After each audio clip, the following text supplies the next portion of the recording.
The Britney Spears memoir is out officially next Tuesday, the 24th of this month. We have some early material from it, and boy, oh boy, did it land yesterday. The big headline was that she and Justin Timberlake agreed to an abortion in the early 2000s, according to Britney Spears, when they were dating. This is the section from the book. I love Justin so much. I always expected us to have a family together one day. This would just be much earlier than I'd anticipated, but Justin definitely was not happy about the pregnancy. He said we weren't ready to have a baby in our lives, that we were way too young. I'm sure people will hate me for this, but I agreed not to have the baby. I don't know if that was the right decision. If it had been left up to me alone, I never would have done it, and yet Justin was so sure that he didn't want to be a father. Again, the book is out next Tuesday. That is, we've seen excerpts before here, Meredith, come out before something does. Wow.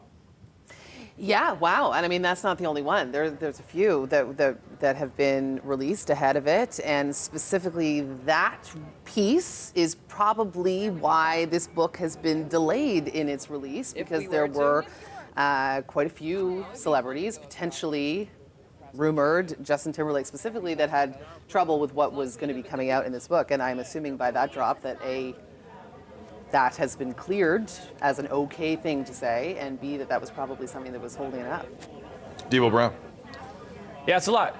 That's, a personal life that you're putting out there for everybody to hear about, and you're also telling his side of the story with that. This is your story, but you are telling somebody else. So, I mean, watching it online yesterday, he was getting absolutely crushed by Britney fans, by just the general public based on that excerpt. As you mentioned, there is a lot there in entertainment. We're going to do a full story, like full entertainment segment is going to be on that and other pieces of that book that's coming out on Tuesday. But look, I'm glad she's getting a chance to tell her story. Same. I think we all are, based on what her life has been like. They broke her, man. Like, her own family broke her, and Justin at least had a part to do with that. And, people are starting to pick apart things, Steph, that you're seeing the Every Time video that's coming out. People are like, oh, she's not talking about him. In the video itself, there's a woman delivering a baby, there's paparazzi stuff. She's talking about her own life. There's a live performance that people are also picking apart, where she touches her stomach and all of that.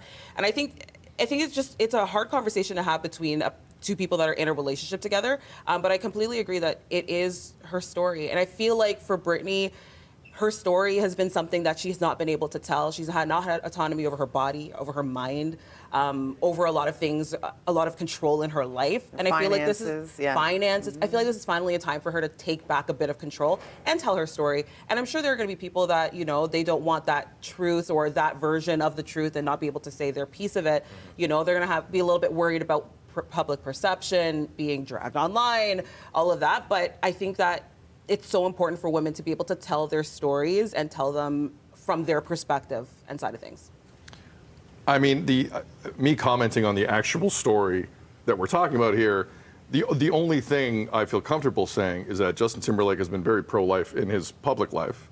And I think that's part of the criticisms that you're seeing out there, Devo. There's many, but I think that's part of it. Quickly, though, around the horn, because we got 30 seconds here. Memoirs in general, this type of book, you make money, it's salacious, it's gossip, there's no science here as to why people consume it. Are you okay with it, yes or no, Devo? Ooh, I'm 50-50. I want everybody to tell their story, and we've been seeing this for generations. But yeah, I'm torn on it, man, because I'm the type of person, my business is between me and that person. And that's how I live my life. So unless it's something that I've cleared with them and every person I'm going to talk about in that book, and they're okay with it, I'm not doing it. Meredith? Look, you can't just print mistruths in books about people without ramifications. So he's within his purview to say this isn't absolutely not true for me or whatever, and was able to do that beforehand. So I think it's very important to be able to have autonomy in writing your memoir. Otherwise, don't write the memoir. Like, if you're not going to tell your story, but don't put it out there. But if you are, put it all in. I agree. I think that memoirs are great. I think that you should be able to tell your story. And I think that, there are some people that, are oversharers that we know a lot about, and that have memoirs that are being salacious and trying to get people to buy those memoirs. I will not say any names. Wow. I won't say any names. I did. But you have a right to share your story, and there are going to be people that want to consume it. For sure. Yeah. I am okay with it, but if you want to sue, Well, yeah, Sue. That's what I'm saying. True. Yeah. you're allowed to Yeah. sue if you don't think something's It's accurate, true, yeah. and then you go down that road, and it is what it is. But I think there's the art of conversation that is lost, even between people that you might have had a falling out with.